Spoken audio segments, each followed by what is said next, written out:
I've talked about on the show before, like my first video ever was terrible. Oh my gosh. Yeah. Oh my God.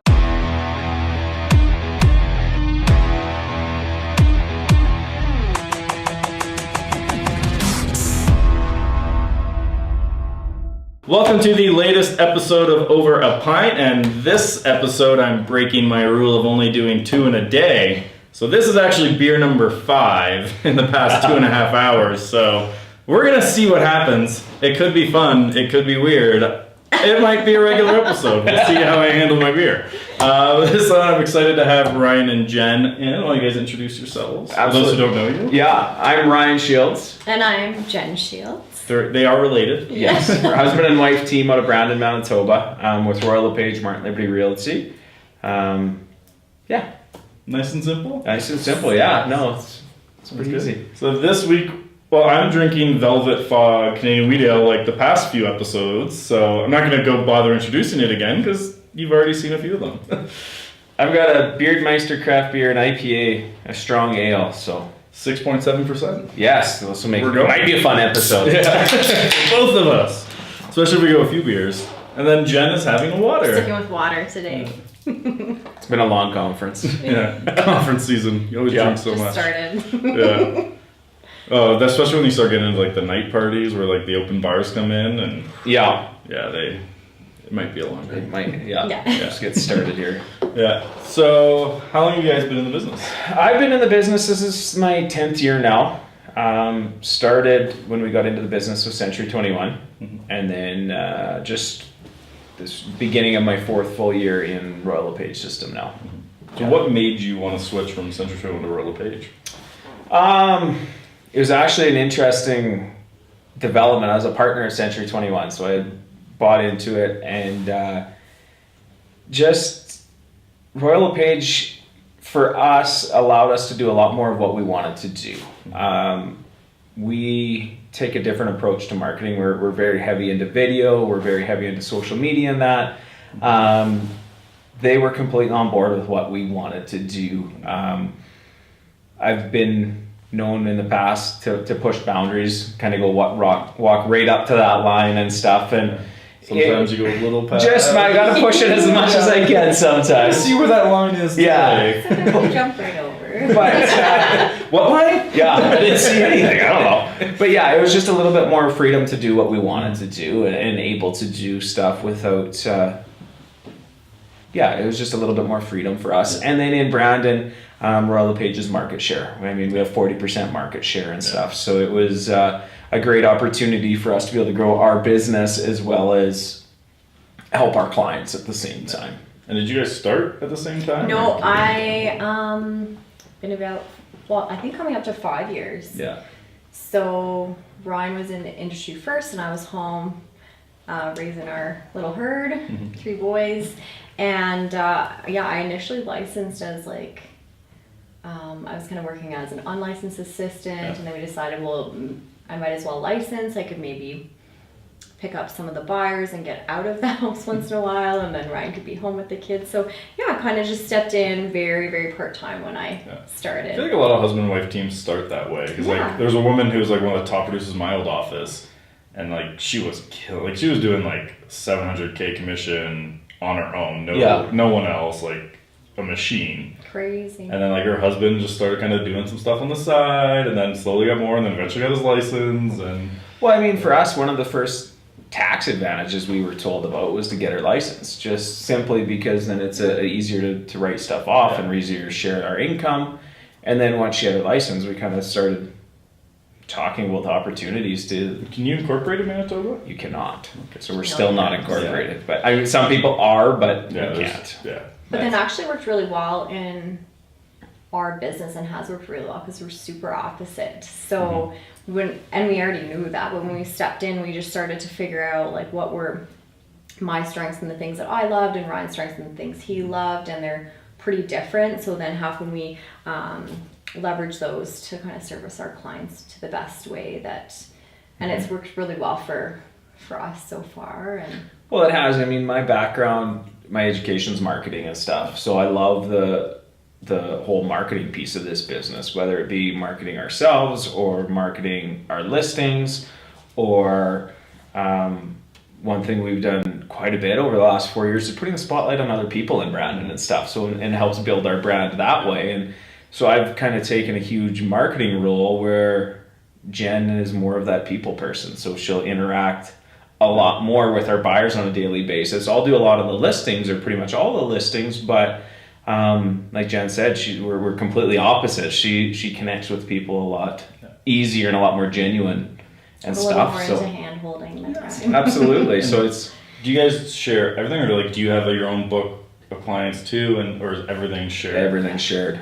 And like for the most part, when we meet clients, like we try to have consistency in that if they reach out to me, that they work with me, or we just set that like expectation right off the hop. So like Ryan said, he handles the vast majority of our listings, if not all, pretty much all of them now.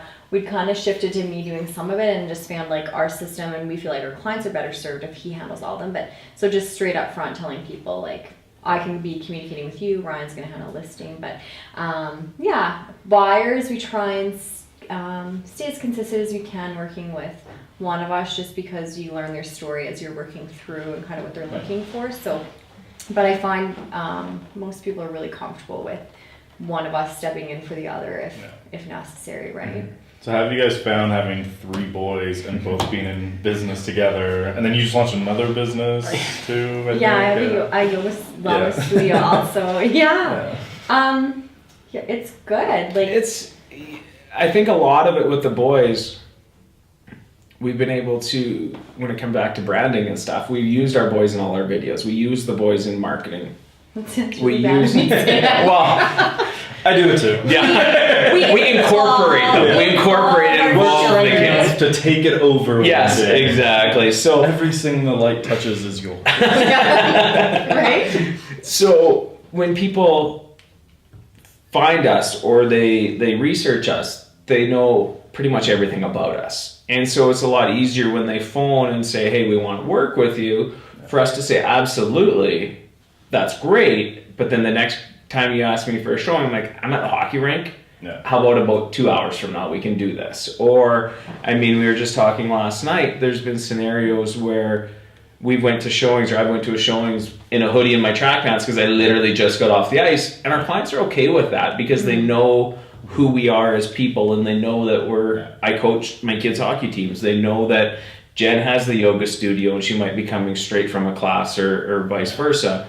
And it's been really good. It was important for us originally to set boundaries on that. Yeah. And when I first got into the business, we just had Brady, and I found myself working all day because I thought I had to work all day. Yeah.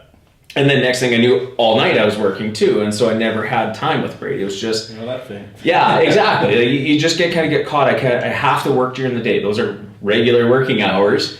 And then in real estate, okay, now I got to go show at night. Yeah. And so we had to set some boundaries pretty early that between 4 and 6 was home time. There was no... Mine's 5 to 7. Yeah, exactly. And unless somebody phoned and said, I'm writing an offer right now, and it was a competing situation or something that couldn't work, that time block was...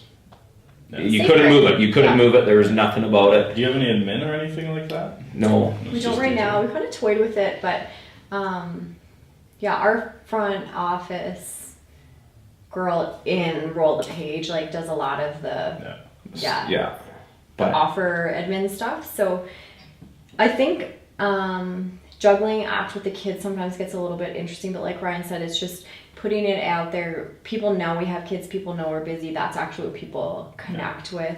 And for us, it's like our family is always a priority. Not that our clients and our business isn't, but we just make I feel like people would understand if family's number one. They do, and I think it actually allows us to connect a little bit deeper with the clients, because we are very clear with that right away. Not to say you aren't important to us, but to say just in the way, the way that our presence is online and the way they see we're involved. And Ryan coaches all the kids' teams, and people already see that when they come in. So I think that's actually what connects our audience, is they're busy working parents too, and so they like that. Well, we were just talking about this earlier, where we use video in every aspect of our business, and that video allows people to see who we are, and it attracts those clients that will understand and will want to work with us for those reasons. But in the same sense, it's also pushing clients away that aren't a fit for what our system is. They don't want to wait for that extra hour. They want somebody to call immediately and do what they want. And it's okay not to work with everybody. You work with that core group and you'll still do just fine. And you're going to attract more of that. What are most of your videos about? Well, I mean, we have... Obviously, every listing we take has a video to it. That's a no-brainer. But I mean, then we do videos about a lot of community, a lot of what goes on in Brown in the neighborhoods, different restaurants, different events going on. We have had bomb accounts forever. So I mean, every email is virtually a video at this point. But mainly, it's just. I'm going to say 90% of our video is community, is talking about other people, talking about what's going on in our community and why we love being where we are. I wouldn't even say most of our videos are real estate related at this point. It's more about everything else. People know what we do. I don't need to tell them, or Jen doesn't need to tell them anymore at this point what we do. And because we live in a community of 50,000 people, right? Yeah. So people know you're real estate agent. It's not hard to figure out. No, and I mean, we're at the rink every day virtually. So, I mean, we have lots of conversations with people. We have, I mean, it's simple. People know who we are now. So it's not, we don't have to keep reminding people. It's just trying to provide that value of things that people don't know about the city. Or so you create these pieces. What's like your promotion strategy around them? Well, I mean, obviously social media. Whether it's Instagram, but Facebook. Organic, paid, combo. A little bit of combo, more organic than anything still. I mean, in Brandon, like Jen said, we're a smaller community in that, so we get a lot of organic reach. And the beauty of putting a spotlight on a restaurant or somebody else is they're gonna push it out to their network, and their network's gonna start sharing it and stuff. And there has been a place where we do need to pay for stuff, and obviously we've worked with you on that, but a lot of what we do is organic and try and get other people to help share it and push it around. And one thing that's interesting is we ran a video, or had a good friend of ours open up a Eastside Mario's restaurant, and he wanted us to come do a video. He's like, I love what you do, come grand opening, shoot something. He's like, I got some gift cards we'll give away. Well, the minute we did that and shared it on his page, like the thing blew up. We had like 70,000 views on this video, and it was shared over 10,000 times because he was giving away a $100 gift card.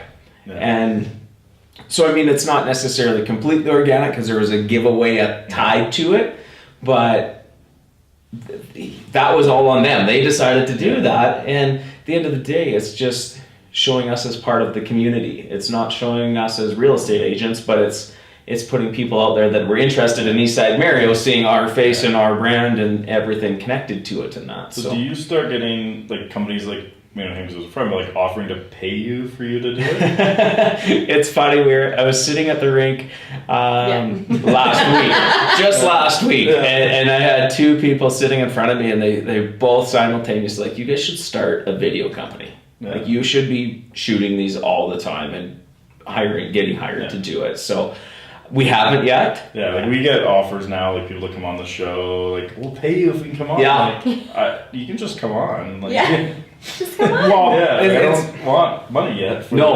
Exactly. But we've had that request a few times. Like, we'll pay you to come and do it. I'm like, no, we'll just come and do it. That's what we do in part of the community. We want to help you. Like, we want to help. I mean, one of the campaigns we did, the very first big video campaign we did, what was it? Probably 2015, 16. Man, I don't even know. We did 30 videos in 30 days. I think I remember that. Yeah, and it was 2015 because it was right after Banff that we started it. We kind of came up in the... It wasn't like... like it was a thing where like everyone was doing. Yeah, like we weren't the first. We were. Michael Thorne started it. Yeah, it was like, I Michael remember Thorne's that, 'cause I was working baby. at UX then, and like I remember seeing like 20 different agents. Yeah. For, like I don't think everyone made the end. No, but Yeah. like Michael started it, and then Jesse Peters did it, I think Melanie Goulet. Yeah, she did it. very well with it. and then Sure. we did it. And after the first few videos, we did it in June, and I remember it because I was at baseball with Brady coaching, and I had 3 comments. Where are you guys going to go tomorrow? What's tomorrow's video? Yeah. And by 3 different people, and then I had a phone call like, how do we get featured on that? Like, what do I got to do to get in on Can this? we pay you to Yeah. get a spot? Right? And It's it's- not really how this works. So it's just like people want to be involved. Like Yeah. that's the beauty of videos. When you start putting the spotlight on other people, they want to be there and they want to help push you out just as much. So Well, that's like it's an interesting one where because like it's been in the news a lot of like how newspapers are dying and stuff like that. And like it's actually a great opportunity for an agent to like buy a local newspaper, make it their content machine, That's actually and then that's just true, right? Yeah. run the the real estate leads off of it. yeah, And, like it's actually a pretty good model. Like that's a way that they could yeah. survive. But yeah, like the content and the community stuff is so good. Well, if we just push content out about, look at us, we're Ryan and Jenn Shields real estate agents. We're buy this house, buy that house. Like An people, award, here's our award levels, here's our accolades. Like people are just sick of hearing that. They'll tune and you out It doesn't mean anything instantly. to them, right? Yeah. Like- and most like so many like I can't remember which office it was, but I saw one where they even had an award for 0 to 50,000. And I think Yeah. like if you literally showed up, you get an award. yeah, like, Yeah. you do nothing. No, I know. And there's I think it was the bronze award. Oh, You know, but- like- And like it actually doesn't Yeah. mean anything. And Yeah. I mean, yeah, there's maybe a time and a place for sharing some of it and Yeah. and thanking our clients for their support. But yeah, realistically, our way of marketing is just getting out there and showing who we are as Yeah. people. And Well, I mean, our business, when we broke it down from last year, 87% of our business came from referrals and repeat clients. Yeah. So that's great, but in the same sense, if you buy a house from me, I need to be able to stay relevant to you. And if I keep pushing Yeah. market stats and listings and I'm the best to you, you will very quickly tune me out. But if I'm saying, hey, come look at Eastside Marrows, come look at this other restaurant, come look at this bike path that's awesome that we just found, or this, or relevant information to your community, you're going to care about it and watch it. Yeah. Therefore, we're staying top of mind, and you're going to see that we're still relevant, we're still in the business. Yeah. And then maybe once a month we send out a market update Yeah. that people will watch if they're if they want. If they don't, they delete it. But then the next day we'll have something about the community again, and they'll watch it. So when they're ready, they'll watch that market update. Yeah. When they're ready on their terms, and they'll stay engaged, because it doesn't matter what industry, and you still got to keep that relationship and keep that top of mind. And do you guys do like client appreciation parties? Yeah. So what kind of events do you do there? so we try and do at least a couple a year, and we like, because we're a young family, we have lots of young family clients, so we definitely try and have one that's centered around kids. So in the past we've done like skating parties with pizza, we've done Well, we just did a big Santa one with her Yeah. studio, so it kind of connected so we grand had opening like of her Santa studio. and Mrs. Claus and just food and drinks and stuff and So come did you and guys dress up? No, we hired Santa. Yeah. That was at the end of November, and so I had my November mustache. I was like, I'm not having kids come and sit on my knee with No. a really, really creepy No, mustache at the same time. Probably a good call. Yeah, I thought so, but we did their Santa photos and sent them out to the families. And then, I mean, we've done like pumpkin parties where you come and pick up your pumpkins, and we just have like food and drinks and a big gym for them to run around. And then keeping it simple, we used to do like movie theater. When the Hobbit series was out, we did like movie every Yeah. year. And now we'll just pick like a local pub. So again, it's an opportunity to support and connect with like a local business, and just have a wide open invitation for all our clients to come for some food and drink and conversation, and simple but consistent. I feel we'll try and do 2 a year. We'll try and do one in the spring, one in the fall.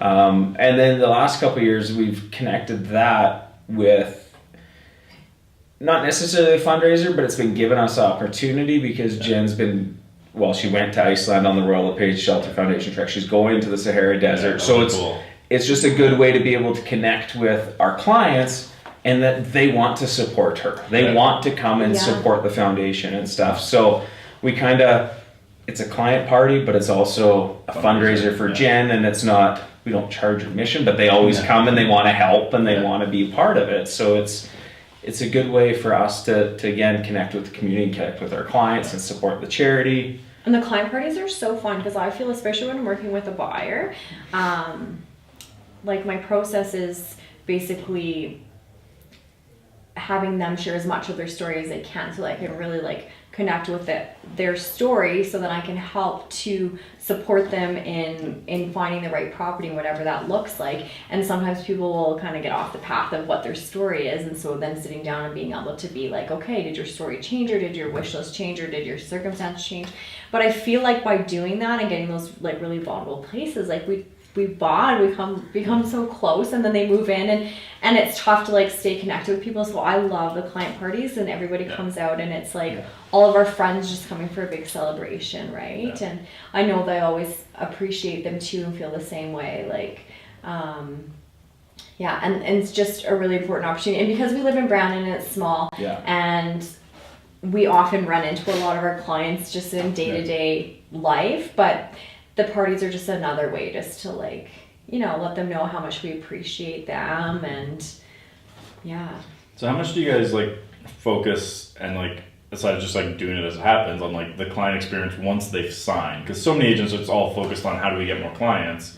How much of your time is spent on not just like making sure they have a good experience, but like improving the experience with every successive client? Well, we don't sign buyer's contracts at all, which will be shocking to some people, but our mentality with it is they've been misused by a few agents in our marketplace, I would say, and we're small. Like if somebody wants to come and they really don't want to move forward with us, I don't ever want them to feel like they need to stay. So we skip that sign, and actually very rarely, if ever, do we have clients not stay. But the process, we take it seriously. Like we sit down that first meeting and say to them like, our approach is like, we're now a team. Your goal is to buy a property or sell a property. We're all here, we're a team.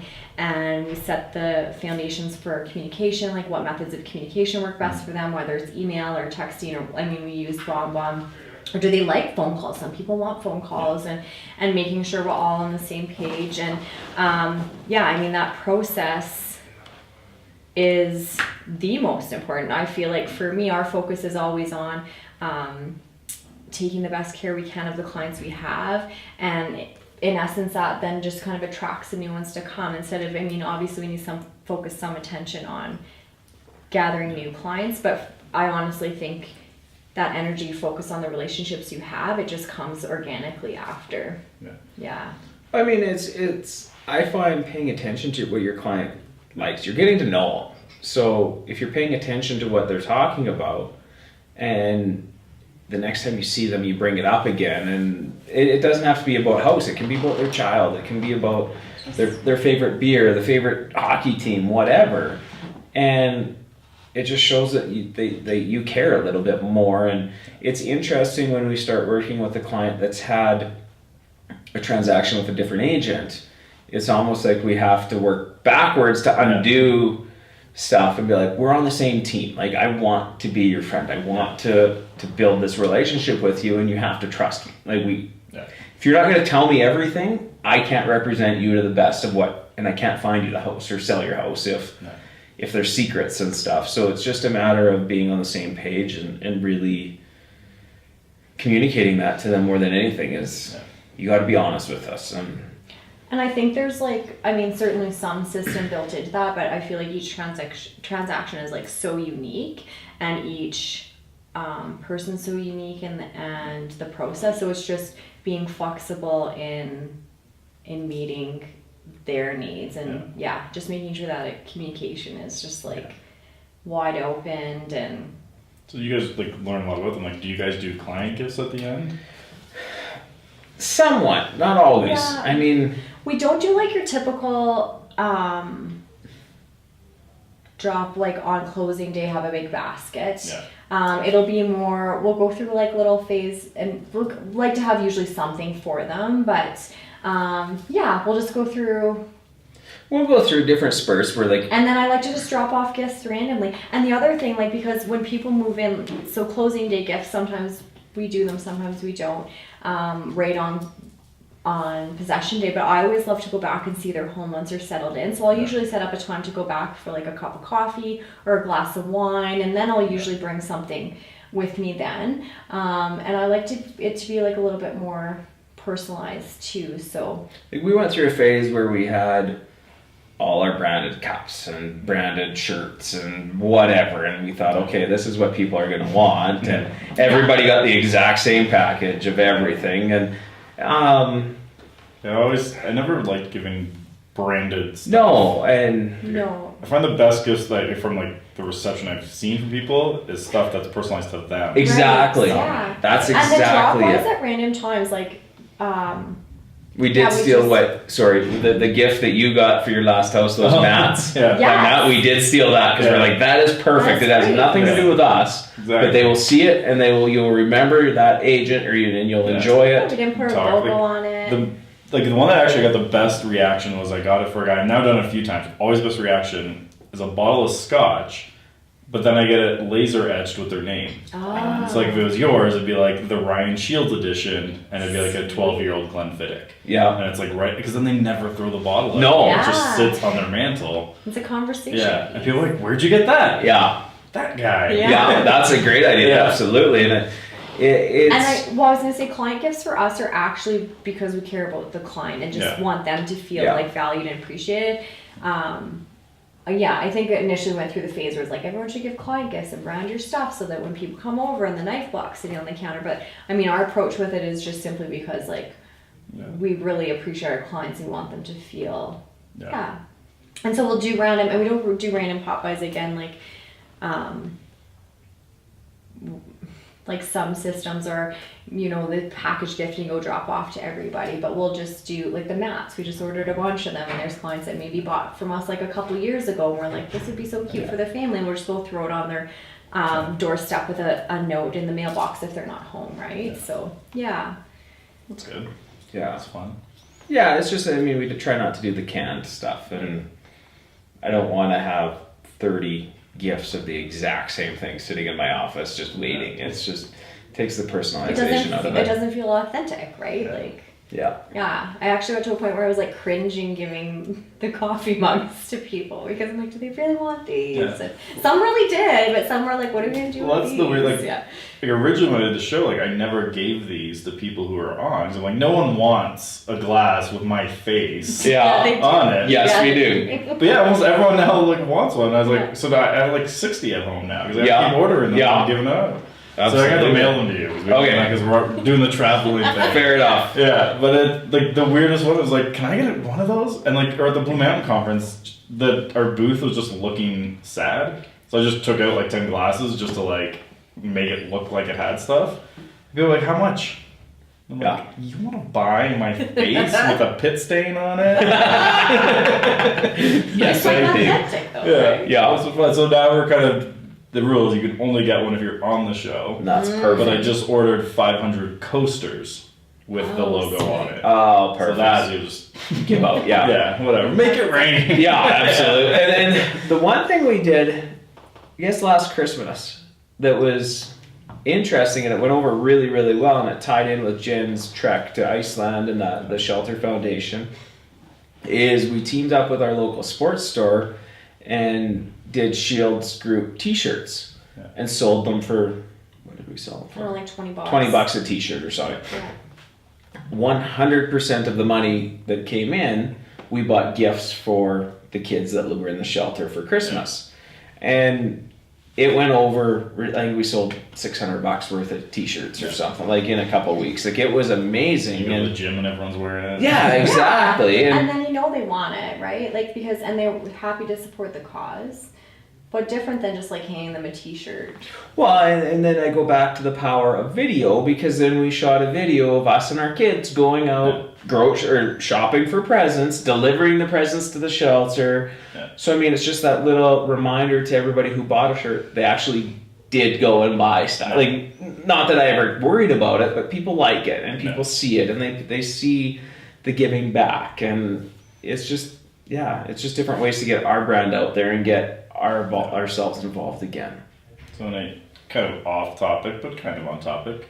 Video. Yeah. What kind of equipment? Because you're filming on your go. What kind of equipment are you using? Like I got my little hack together. I love it. Yeah. Leaning off to the side. Barely ranging. Like, what do you guys use? My iPhone. Yeah, I was just gonna say I hate saying it, but it's simply our phone. Oh my god, you And can't like the camera. It's crazy. I mean, we and have it's our always with us. Yeah. Right? Yeah. So I use my iPhone. We have a DJ Osmo 2, and then a lav mic. I just got a brand new Insta360 camera. So I mean, I have a couple like that. That's the camera I love is the 360 one, and it shoots some pretty crazy video. But every video we shoot at some point comes off of my phone, and we tie it to that. Our listing videos and then that's the message we're gonna share tomorrow is just get started. Like you don't need a $2,000 setup. Yeah. You need your phone and a decent mic,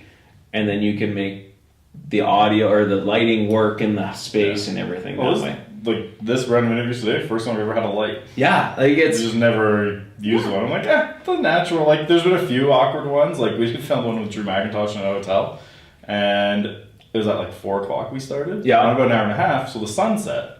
And we were using natural light. So we didn't really notice it because it was gradual. And I'm watching the video at the end, I'm like, basically black. You can't see anybody. But I mean, when we started, it was 100% our phone. And then I got a mic.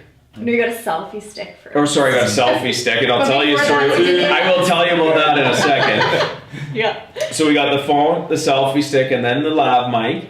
And then... Oh, and then the tripod from the dollar store that has like the... No, that came from Bomb Bomb. Okay. Bomb Bomb sent us that when we did the big convert course. Yeah. But then, I think it was 2 years ago for Christmas, she was like, what do you want? I was like, the only thing I wanted, she got me a Rode shotgun mic. Yeah. And the same light. The same sort of light off Amazon. And nothing... all Amazon specials. Yes, absolutely. and it's nothing crazy. It's not an expensive setup by any means. But... I mean, when you're shooting video, yes, you need it to be able to see it, but you need to be able to hear it too. Yeah. So I mean, getting good quality is good audio and good video. Yes, exactly, 100%. And I was gonna say before we had the mic, we used to just like run the iPhone earbud or the Apple earbuds up that had like the mic and tuck one in the ear, and I just tucked my hair over it, and that's just what we would do. Yeah, right? Well, I originally did lav mics for this show. Yeah, it doesn't work because it catches this. Oh, yeah. And now it's like, oh, that sounds super awkward. Every 10 seconds. Yeah. But so we just switch to the shotgun. Yeah, that's fair. So the selfie stick, when we did our 30 and 30 for the first time, we shot it all just simple iPhone and selfie stick. There was no mics, there was nothing. It was as raw and uncut as you could ever get. Yeah. But it worked. In those 30 videos, I think we had 62,000 views. And everything organic, like not a penny spent on it. But the one I had the most comments about had nothing to do with the video itself at all. Yeah. It's Brandon has like one main street, the main street. Yeah. It's not and in the summer, 18th Street, but the corner, we have a Dairy Queen walk up where there's no restaurant, just a straight walk up like an old drive-in type of thing. And it was a Saturday and it was hot, so there's like lines like crazy. And I am standing there hanging out over the busiest intersection with a selfie stick talking about Dairy Queen and behind me. Guys honking because they knew who I was. Yeah. I had more comments about me hanging over with this stupid selfie stick than the video. But again, it's like we said, what's the point of video? It's a conversation starter. So even though that video itself wasn't the conversation starter, it's how we shot it. And people seeing us shoot it was the conversation starter. But that's kind of the trick to videos, just kind of getting over the uncomfortableness. Yeah. And I've talked about on the show before. Like my first video ever was terrible. Oh my gosh. Oh my god. Oh my god, what was that like? A few months ago, you pulled up like my very first and he made me watch it, and I was like, that is like actual torture. I spent way too long talking about fiduciary duty. It was an iPhone, or I think it was an iPad. It was basically like that against something, looking up at my nose. And I'm like, this is a good time to talk about fiduciary duty. Yeah, this is what we want to do right now. This is what consumer. I got my first ever comment though. YouTube troll. There you go. Great. It's like, yeah, like I want to hear about fiduciary duty from a used house salesman. And I was like, well played. Yeah. I just wrote back and like, my first troll. I'm winning. Yeah. Oh yeah. Oh my gosh, Good it's so times. funny. But yeah, so I mean, Do you do any like retargeting of people watching your videos or anything like that? No, I hate to admit it, but no. Plan to? Yes, 100%. I mean, that's actually that was one of the big reasons we signed up with you, and that was to take the marketing of it, the AdWords, the retargeting, and that to a different level this year. Yeah, because if you're getting that level of views, like. Well, that's it. Like, we've had a very successful business, well, for quite a while now, but I will, yes. We're Still in there, yeah. The last two. Last two of the day. So I brought 11 into this room when I started filming today. But so I mean, that was part of our goal this year. Is our business has been, like I said, successful, but kind of stagnant over the last few years. Yeah. And it's not a bad thing. It's been great. Yeah.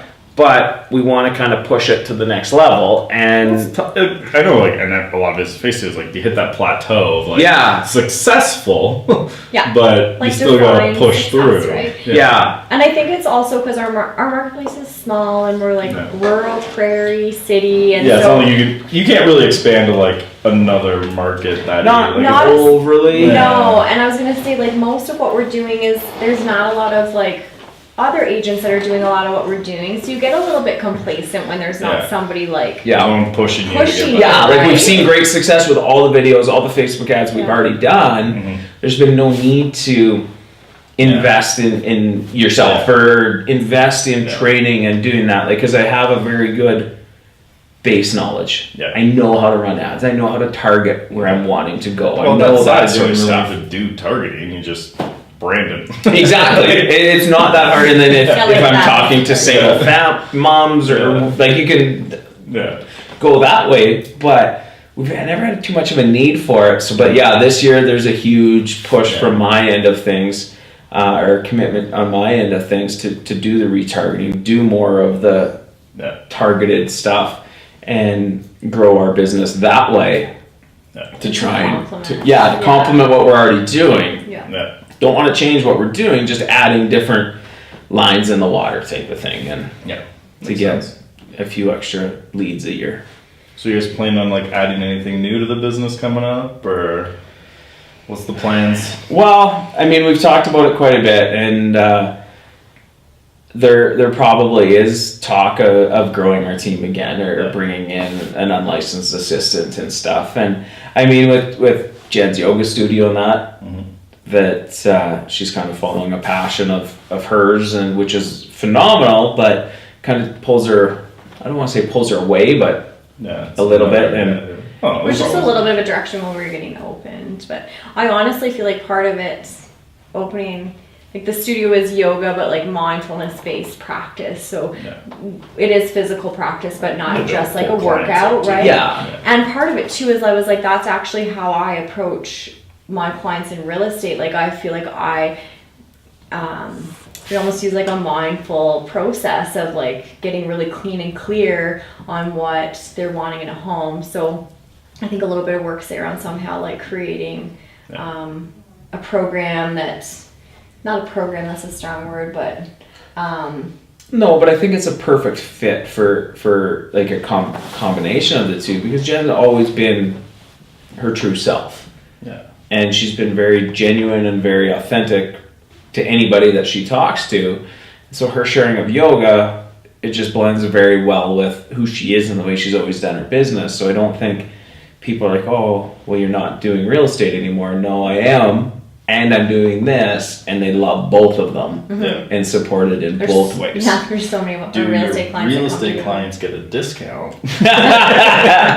Well, we've talked about that at times. Yeah. Maybe there's a client party involved or some sort There's of like yeah. an intro class thrown Yeah, in. we might do something along those lines. Yeah. But There's well, so like, many ways. I heard this a couple to years ago. If you tackle want to it. make money in real estate, you sell shit to real estate agents.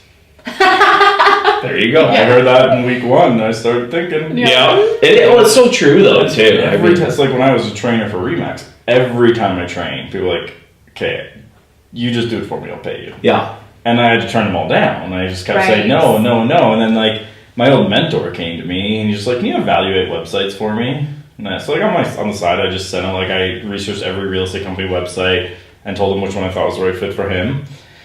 She goes, Andrew, this is too much. I'm just gonna pay you $1,000 a month. You just do it for me. I'm like, okay, Sure. this guy's just like my old mentor. So I was doing that on the side, just with him only. And like everyone else, I was turning away. And then when I got let go from Integra, I was like, well, gotta pay the bills. So I called him up and like, so I want to start what we're doing, but like into a real company. Do you want to be my first client? He goes, I mean, I kind of already am. I'm like, that's true. So I need 6 months up front. Had it by the end of the day. Yeah. And then I just called up one other person, same thing. I was like, I need 6 months up front. And okay, done. And just since then, gone from there. And Yeah. it's been so much fun. But yeah, like, so much better. Like, there's no way I would have gone this quickly to like the revenue we're at as an agent. Yeah. Like, it's crazy. It is, and there's so much opportunity out there. Yeah. As far as that, Like the elite stuff, like the size of that can grow. And that's what I like is like, I can have that touch with people, but I can also scale that hard. Like I get to, like if that's 1,000 people, the work's not that much different than 200. it's the exact same virtually. No, Well, a little bit. responding to posts, so it's volume of posts. Yeah. But like, because I've talked to a bit of people who run these groups, like they hire a community. Like our eventual goal, I think, once we hit 300 members, I'll be hiring someone whose only job is to stick in that group and help. Yeah. And then like Right. Because the elite is only your clients, right? clients and people who are paying to be in it. Yes. So yes, like our monthly, because they're already paying us $1,250 a month plus. Yeah. They can just be in it. Be They in don't it. have to pay the extra 50. Yeah. So they're in. And then, so then everyone else, so like, I think right now the group's at 80, 82 range. Yeah. 45 are paying people to be in it. So not all our clients joined. Yeah. So we actually have a good chunk of clients who don't know how to use Facebook, don't ever want to go on Facebook. Right. They don't care about it, or they just don't read their emails when we sent them access. Yeah. So I'd say probably like a third of our clients are in the group. Yeah. And some of them have like invited their team in. It's like 45 people so far, which is It's pretty good. good. The knowledge in there is great. And just being able to. It's fun. Like, and the fun thing too, like when it grows, is I can start bringing in bigger and bigger speakers because I can start paying them. Yeah. Right. So like Kuzmich, who was the first guy, like that's a personal favorite of me. Yeah. Similarly, the next one, Rachel Peterson, who's huge, is a personal favorite of me as a friend. Yeah. After that, It kind of goes. yeah. So like I'm trying to get this guy Billy Jean in, who like you look at his videos, like he puts probably the best video guy in real estate to shame. Like, Really? He is like and they're entertaining, they're fun. Like they can be a little cheesy, Yeah. but like that's also part of his personality. right. But like, Yeah. they're so entertaining, and he's just an entertaining guy. Yeah. and like doesn't give any fucks. So like right now he openly talks about like his revenue. Like they just had their first $1 million a month. Really? And he bought a Ferrari, and the license plate is "I'm black." I'm like, that's perfect. Yeah, that And is. that's just like his attitude, and but yeah, like you watch his videos and you're like, no one is doing like that quality. So does he use everything as a videographer and a director and Oh, he's got very a whole highly polished? Yeah, like it's high end production, and they're clever. Like some of them suck. Like I see some of them and like the concept flop. Like he tried one of like a cooking show competition where people brought their marketing into him and he tried to do like a Gordon Ramsay impression of like that shit and throw it off. Like production quality was great.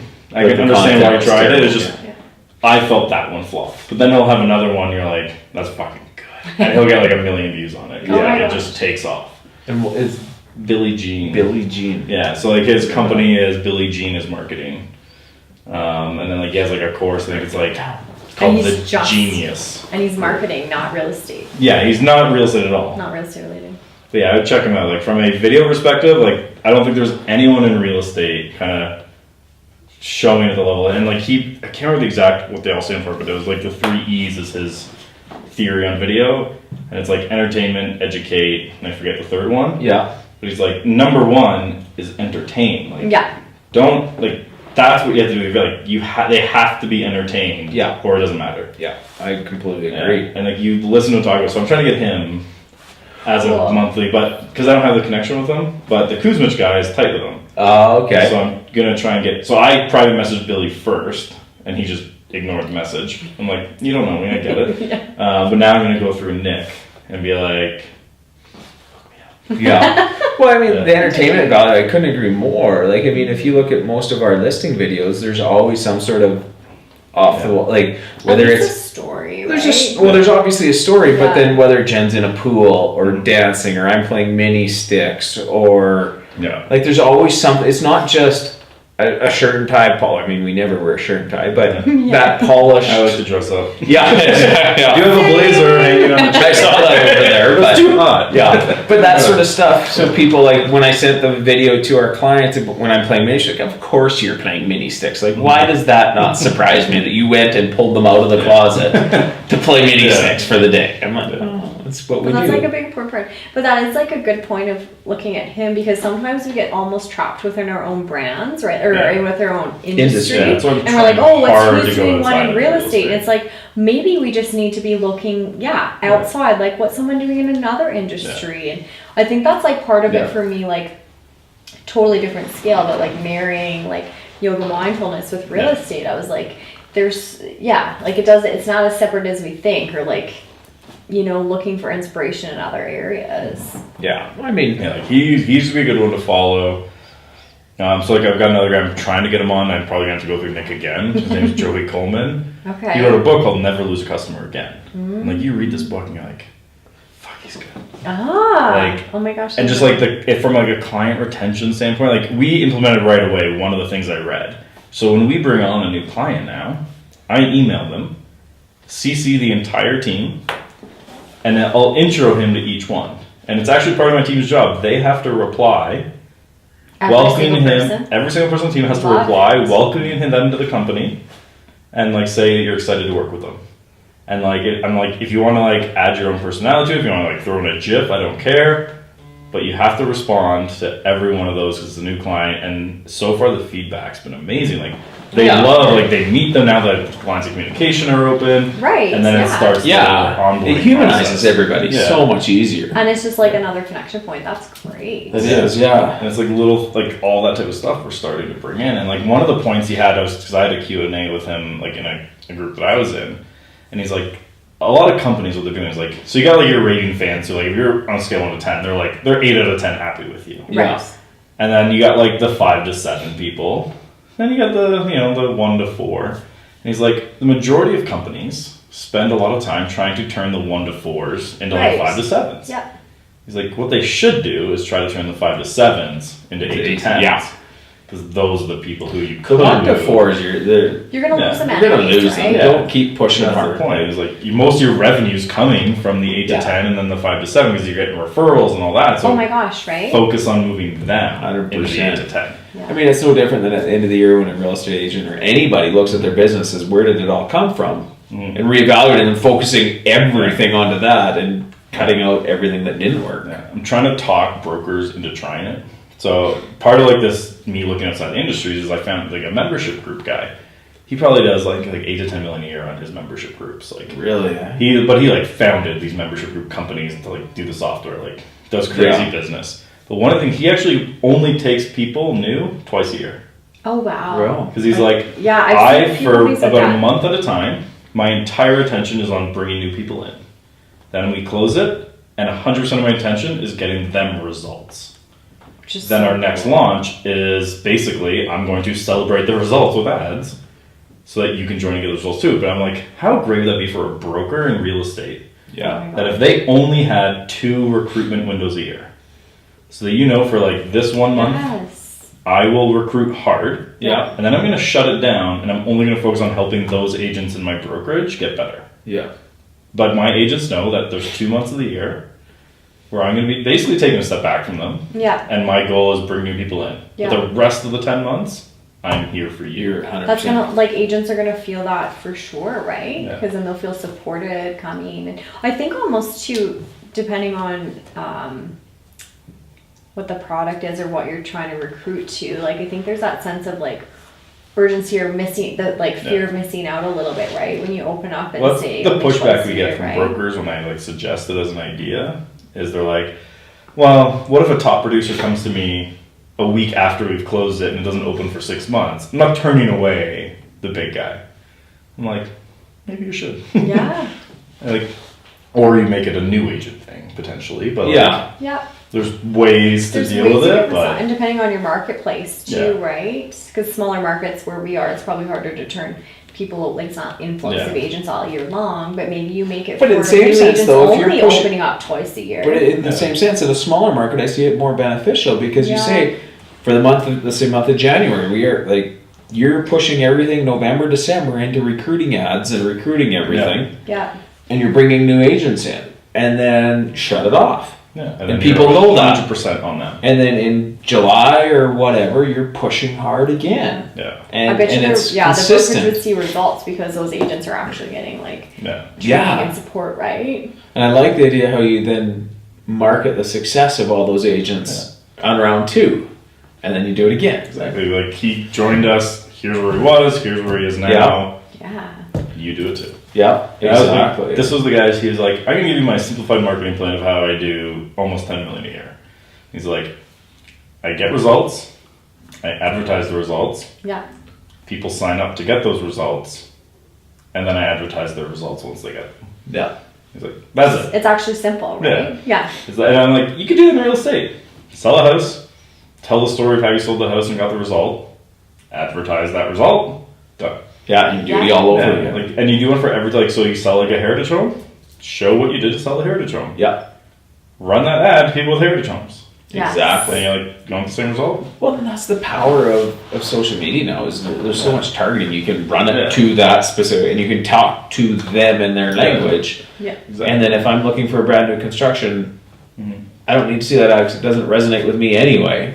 Exactly. But my money as an agent is going to be spent where it needs to be Yeah. spent on people that have heritage homes or want heritage homes or That's what, like, if I was, like, I try to talk clients into it, but the video side is hard to get them to do. It's like literally every time you have a client who has a new type of property, so like a townhome, Yeah. attached, case study video of it. Like 3 to 5 minute case study of what you did to get that home sold. yeah, Like start to finish walk through, like, here's why we chose this type of staging, here's why we did this, here's why we did this.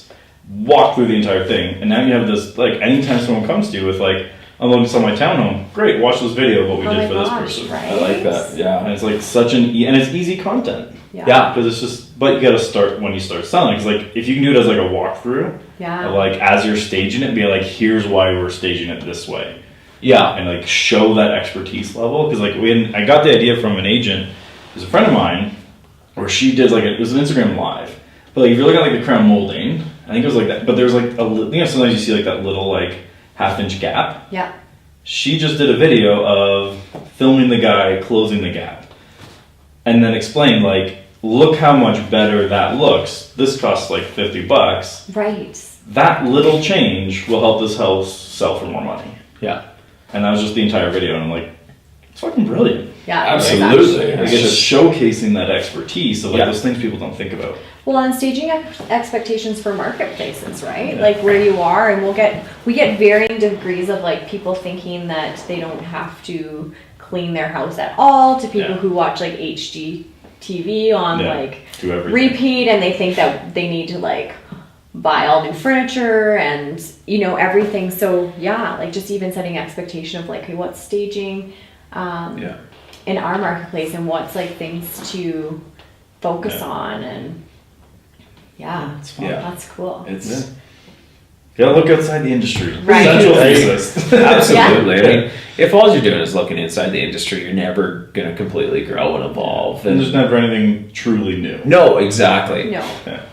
And like that's why I try hard now to like specifically ignore what's happening in the industry. Like, I pay attention to something I need to know, but like And from a devil's advocate side of things, coming to a conference like Banff, might be the exception to that, because But this isn't the network. Like, yeah, like because you're open to and you're exposed to so many people that you don't see every day in different markets throughout all of Canada. And different brands. And different it's brands. not good to say as a speaker, but like you can just YouTube what I'm going to say. Yeah. Or Facebook, but it's the access too. Right? Well, we're Like, speaking Yeah. on Saturday. Nothing we're going to share is rocket, like brand new. but now people can have a question and come up to you and be Yeah. like, Exactly. like that's the entire idea behind the Wheelhouse Elite is Yeah.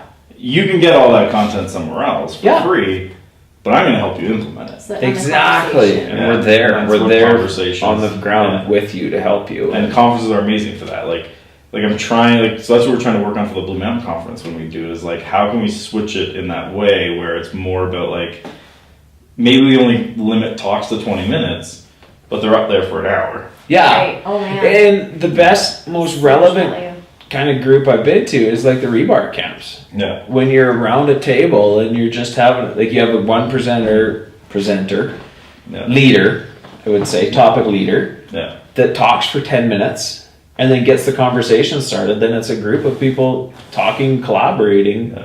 about So what works. One of the most valuable days, like, and they're happening 4 times a year now with this Kuzmich group I'm in, is they basically take a room like this. And it's more spread out than one table, but basically they do like the U shape with the tables. Okay. Yeah. And you get about 14 to 20 people, max. And Kuzmich just stands up at the front of the room, got a sheet of paper, and they'll like go, Ryan, what's one problem in your life that if we solved it today, you'd be good to go? And then you just go through the room until everyone gets all the problems on that paper, Oh my gosh. and the entire day is, let's just go through the list and solve it. That's it. That's unreal. So like, there's no pre-planned content. Yeah. It's just, you tell us your problems, and as a group we solve it. The only rule for other people here sharing, you can only give someone advice if you've been through what their issue is.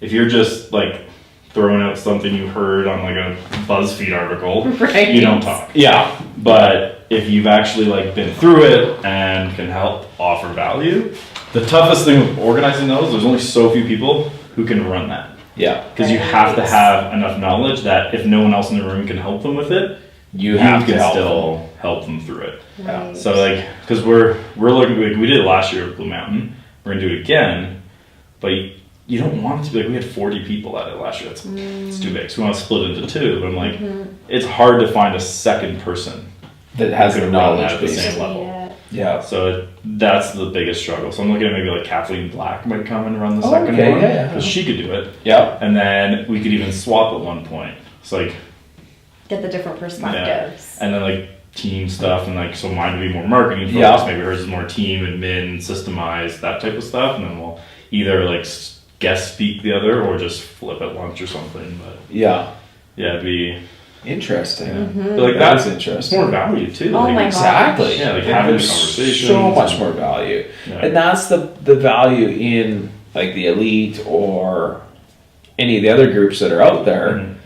is maybe I don't realize I have an issue until I see somebody else that's mentioned Talk about it. I'm like, oh, I like that tip. I'm going to do that instead because I thought I was doing it Yeah. right, but this is a better way to do it. Yeah. Like that's the value in those groups where you engage and you talk and share and Well, it's like you don't know what you don't know type of thing. exactly. Yeah, almost I've So I had mean, right? so much of that in my business because, like, especially because like there's no like agency brokerages type of thing, right? Like, Yeah. I can't go and like go to a broker. Like that's why there's also no rewards in the industry, right? Like there's none of that. Like I don't have anyone to go to. And I found this group, and it was yeah, like now all of a sudden I actually have people to go to. Like some of the guys in there, like 10+ million a year, like type of people. Like you're like. Like one guy was talking, he's like, I just did a talk at a conference. We pulled 120 clients, like monthly retainer clients for their agency from one talk at one conference. I'm like, if you told me I had to onboard 120 people after one conference, Oh my gosh. that would take me a year. yeah, Like I couldn't do it. yeah. Like we generally now limit to like 5 per month, because after that they start slipping and it gets delayed. So I'm like, so if like a 6 person comes in the same month, generally we have to push them to the next month. yeah. Unless, like, there's a few exceptions, but generally, yeah. So we got 120. That's Oh my crazy. God. It's just yeah, That Yeah, is how? crazy. different levels. And of- he's charging $2 to $5K a month. And you're Yeah. like, Jesus. Yeah, like there's so much opportunity. Yeah. But at the end of the day, you still got to be able to provide value. You still got to be able to have content there, and like I mean, I personally like the smaller groups because you can interact more and you can collaborate with each other more. You can share ideas. When the groups get so big, your voice gets lost. There's no sense of community anymore. Exactly. And that's why, like, that's actually what I love about the Banff conference. That's why I actually do my Blue Mountain one not in Toronto. I do it in Collingwood, which is, I don't know if you know it, but it's like probably an hour and a half north. Okay. Yeah. So, but the reason I do that is because, like, you do a conference, like, if this was in Calgary, at the end of the day, what happens? Everyone spreads out throughout the city. Home, goes everywhere else. Different hotels. Blue Mountain, Banff, places like that. Yeah. You're all together. Yeah. Right. Like, we might go downtown to Banff, like, we have dinner. There's probably going to be other agents in that. 100%. Oh my gosh, for sure. Yeah, like Blue Mountain where we do, there's like the Blue Mountain Village, which is modeled after like Whistler Village, basically, but on a much smaller scale. Like, I remember I'm walking through on the night between, and I'm like, all the patios are open this is summer, and it's like, oh, there's those agents. Then you go see the next patio. There's those ones. There's those ones. Yeah. And like, it's just everybody's there because it's the central place, and then it's like after dinner, everyone met at one bar. Exactly. And That's you're building 100%. Yeah. It's the community, and that's what we try to do with our clients too. Is we look after them because we have like a community of our business, our clients, and so many of our clients know each other. Mm-hmm. I mean, we don't hide the fact that. So you guys should do like a private Facebook group just for your clients. Oh yeah. It's actually a good idea, but yeah. Like the Shields group, Brandon Grin, that's where you like share stuff and. Oh my gosh, Yeah. that'd be so awesome. I would Like, if be, you but have enough people, like if you like I would say you don't want it till there's at least 40 or 50 people. oh no, and I If mean you we can have get that at least- easily yeah. right now, but Yeah. it's just that community side of things where people are at the rink and they know that they have something in common, and there's so many, like when we did our Christmas one with Santa Claus and that, the amount of people that I never would have thought would have known each other that walked in the door and they knew, like it was just so many different connections. I would like literally put most of your effort in fostering that more. Like, 100%. do a Facebook, good. Like, start a Facebook group just for your clients only. I love that idea, And, like, actually. then it's just little things like, hey, a client of ours is looking to like, what's the best place to like go for our anniversary in Brandon? Yeah. Post in the group. So good. Like, I don't invite anyone to join the Wheelhouse. Like, people have to request it, and we decline probably half the people who try to come in because we have questions. The questions are simple. It's, are you going to read the rules of the group? Yeah. Have you ever closed a deal for an online lead? How'd you hear about us? I actually don't, like, there's people who will answer to, like, will you read the rules of the group? And they'll just say, probably not. I'll let them in. Yeah. I just want you to write answers because half the people at least just write nothing. I'm like, so then you're not going to engage in the group. Exactly. So recently there was a big thing where groups lost like thousands of members. And some groups lost hundreds. What it was is people who got invited to a group but have never gone to it, they took them out and moved them to an invited tab. But they weren't in it. We lost 10 people. Yeah. That was it. Yeah. Like I know someone who lost 3,000. Oh my god. Because that was their strategy, just add everyone that we know. Yeah. Well, and the big isn't even, like, I know some of the online networks, like, I've left ones that are just, like, way too big because it's just so much, so many people in there, and by the time, like, if you ask a question or even if you make a comment on something, then you go back and there's, like, 75 more responses or 123 responses. Like, I'm never going to read through that, so it's, like, just almost overwhelming, so don't even read any of them, right? Yeah, and that's where, like, the problem in Reels is no one's figured this part out, which is where I look at the industry, is the community manager. Because what that person will do is they'll read them all and do a summary post. Well, would be unreal, right? Yeah. So much value. Yeah. It's just creating that community and that group and interacting with them and being involved. Exactly. And that's kind of where the magic's at. Like that work, like, but it's slow to build, and that's it what is. People I are know, like, right? we have clients who are like, "What can we do?" And I'll talk to them like, "Does anyone have to go on Facebook every day?" I'm like, "No, you have to be on Facebook and like engaging it. Yes. Yeah. Being Not on, just like signing in, right? That's the thing. People want that magic bullet that it's going to change. Yeah, I always try to be like, think of it like farming a neighborhood.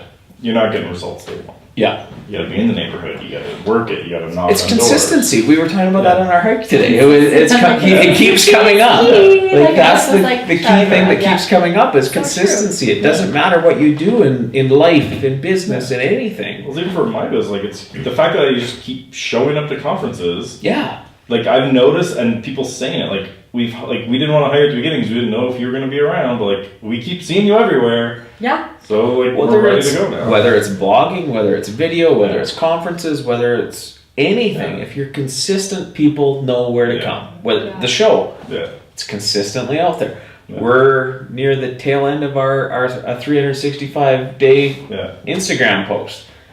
It's a grind, but it's consistent and it's being there. And if we were to stop and only do it every other day, people notice it. So it's being that consistent effort that people realize. You guys too, like building the community side might be interesting. Is give access to your account to like a client for a day. Be like Instagram takeover from this client who's like really into mountain biking. Yeah. Like let them show the mountain biking side of Brandon.